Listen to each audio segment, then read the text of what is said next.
Nah kan makin hari makin kesini semakin dimunculin tuh kejanggalan-kejanggalan dan bukti-bukti nyatanya.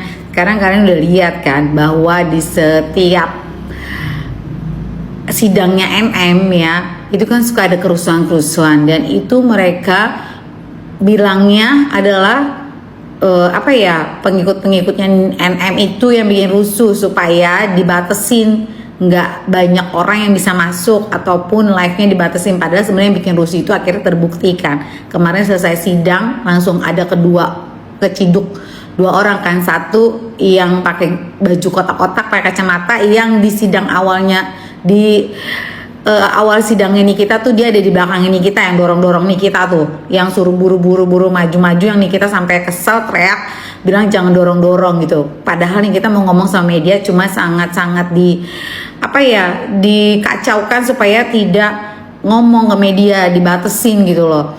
Nah, walaupun terdakwa sekalipun dia masih berhak untuk berbicara kepada media gitu ya. Tapi ini kayak dikasih gimana caranya dibatesin gitu supaya nggak ngomong nih CNN sama media. Nah kemarin kan juga gitu, pas pulang selesai dari persidangan Nikitanya mau ngomong sama awak medianya tuh didorong, ditendang, bahkannya sampai kameranya pada pecah. Bahkan gue lihat ada wartawan yang cewek yang jatuh ya sampai kesakitan, sampai dia berdarah merah, terus dia gitu dia kameranya juga rusak ya. Dan ada kamera TV ya, media TV katanya kameranya pecah ya kan. Nah itu suruhan siapa tuh gitu loh. Yang satu kan udah ketara tuh dari JPU, dari kejaksaan, yang kacamata yang di belakangnya Nikita waktu sidang pertama itu tuh dia bilang dari kejaksaan dengan tangannya di belakang begitu, dia bilang ya lihat aja saya ada kok di situ gitu kan, lihat aja muka saya sebelumnya gitu kan. Nah ya kayak songong-songongan gitu. Terus yang satunya lagi langsung di keroyok dong, sampai bajunya dibuka ya kan, terus dibawa ke Polres Jaksel. Terus di Polres Jaksel gue sih nggak yakin ya, nggak tahu deh, nggak bisa ya dibawa ke Polres yang lain gitu loh. Gue takutnya diamankan di 86 kan gitu loh. Kenapa kebebasan media dibatesin gitu loh? Kenapa sampai terjadi kerusuhan dan dipecahin kamera segala macam, sampai didorong, ditendang supaya nggak meliput Nikita Mirzani? Itu udah kejanggalan luar biasa, dan itu suruhan siapa? Terus kedua juga kan kita dari awal udah tahu bahwa JPU yang ada itu pun semua netizen juga mengkritisi ya kan, dari mulai mereka awal pakai masker lah ya kan, terus yang di awal namanya siapa, mukanya beda sama yang hadir jadi JPU gitu kan. Dan terus ya gitu ada yang arogansi, yang pakai rompi ya kan, yang pakai borgol kayak gitu. Aduh udah kejanggalan banyak banget ya. Dan kayaknya udah deh, tolong deh, nggak ada kasus lain ya, cuma 4M loh. Gue bukan mau ngecilin tapi gak layak, gak worth it. Itu aja terus sampai 6 bulan ini beritanya itu aja terus. Ini pengalihan atau apa sih, sampai gak ada lagi berita yang lain gitu loh. Muncul-muncul tiap hari sinepos. Bisa gak itu sinepos itu di delete gitu loh. Gue nggak follow dia loh, dia FYP mulu loh di ini. Pagi-pagi mau kali bikin sial kali itu muka sinepos yang kerut-kerut, rambutnya udah mau botak, dikuncir-kuncir mulu gitu loh. Terus orangnya so tahu, terus ngebodoh-bodohin netizen atau apa, siapa yang punya masalah, siapa yang punya kasus, dia yang bodoh-bodohin orang, dia yang ngegiring-giring opini. Aduh, oh my gosh. Gue sebenarnya udah nahan banget, dan ini gue ungkapin biar semoga ya lu nyampe ke Nepos lu bisa stop nggak mulut loh gitu loh. Bengkerok banget, nggak ada kerjaan yang lain ya Nepos ya. Terus kita lihat ya, dari kasus ini si Reza Gladys ya, dan juga si Nepos ya, si RG dan si Nepos ini keduanya sama-sama gimana ya, hubungan sama ibunya gimana ya, gue mau bilangnya ya, kayak si Nepos katanya kan hubungan sama ibunya nggak bagus, nggak ketemu, dan katanya suaminya yang nyuruh nggak usah ketemu sama ibunya, dan ya itu diain lah gitu, berdasarkan katanya suaminya nggak boleh ketemu. Akhirnya si Nepos katanya nggak pernah ketemu ibunya. Jadi kita hubungan apapun itu, hubungan ibu nggak boleh putus, nggak boleh bermasalah, supaya kita panjang umur di tanah yang Tuhan berikan gitu loh, diberkati, diberkahi gitu.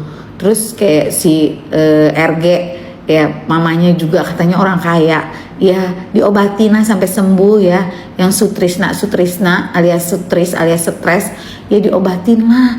Ya ngapain sih punya tas Hermes, Chanel, Gucci segala macem ya, baju branded, flexing sana sini, tapi emaknya orgil. Tolong deh, mendingan lu obatin emak lu ya, biar nggak apa sih, biar normal lah gitu loh. Karena ya hidup bahagia itu bersama keluarga gitu loh. Jadi ya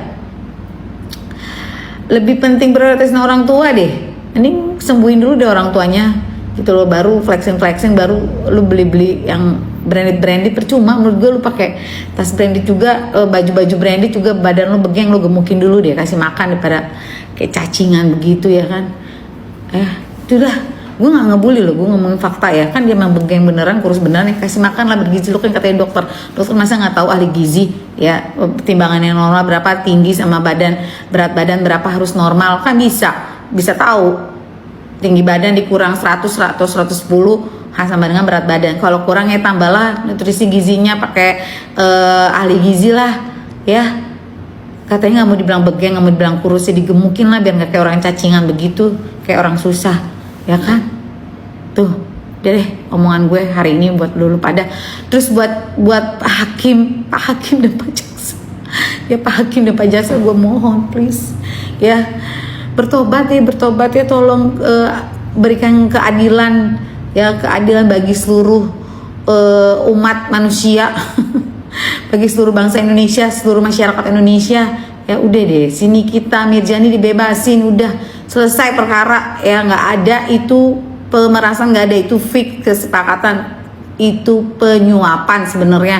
Karena si RG itu datang kucuk-kucuk, nggak ada yang namanya meres. Itu harusnya yang meres yang datang, yang nelpon, yang neror, yang maksa-maksa, yang mau nyuap apa, bukan dia meres, yang mau ngasih duit, minta duit. Ini kan enggak, yang kucuk-kucuk maksa, nelpon mau ketemu segala macam kan udah RG gitu loh. Itu yang namanya dia udah ngejebak karena udah di videoin, makanya dia nggak mention, dia nggak sebutin angka nominalnya berapa, biar si Mail yang nyebutin. Itu namanya udah ngejebak karena sudah direkam semuanya ya. Aduh, nggak perlu pakai sarjana hukum harusnya sih. Ini nih semua empok netizen ya, empok lela semua ya udah pada tahu ini sebenarnya kayak begini.